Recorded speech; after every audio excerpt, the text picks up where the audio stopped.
My name is Dirk Pomeranz. I'm originally from Berlin in Germany. I'm a cabinet maker and carpenter. Well, when Karen and Alex first contacted me and said, would I be interested in building a Baroque theatre for them, I thought, yes, of course. It's stimulating, it's creative, it's something new.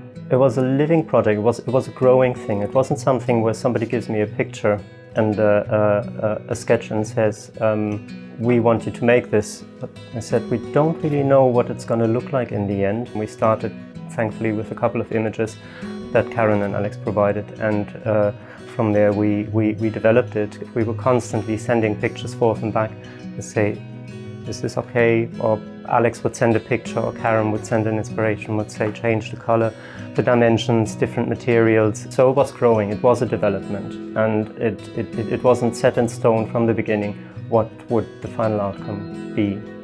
The biggest challenge, I think, was the size of it, because if he had asked me to build a Baroque theatre, of course with the help of other people in a scale of 1:1, it probably would have been easier. But because it was probably 20:1 in scale, we had to figure out, for example, how the grain of something looks, the grain of timber. And to scale down the grain of timber means to change that for the stage, for example, the stage board. You couldn't use something that has a coarse grain, it had to be very fine, because when you look at it, then in the end it had to look like an authentic plank that has been scaled down.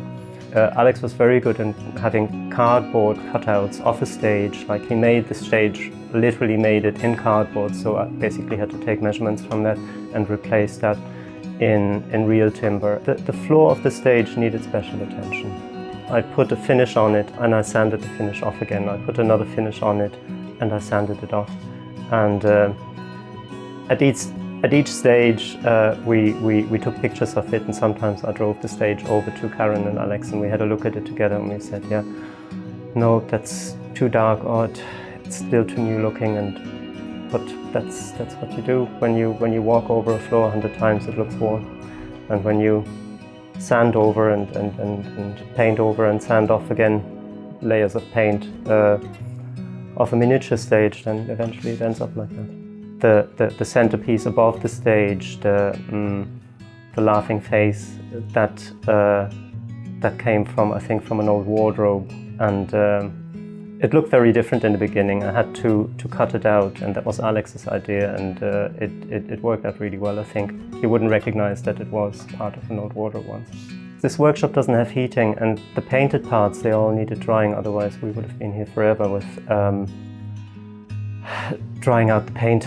So I brought them into the house and I dried them in front of the fireplace, and my wife Brida, she came in, she saw the stage in the house, and she wants one as well now.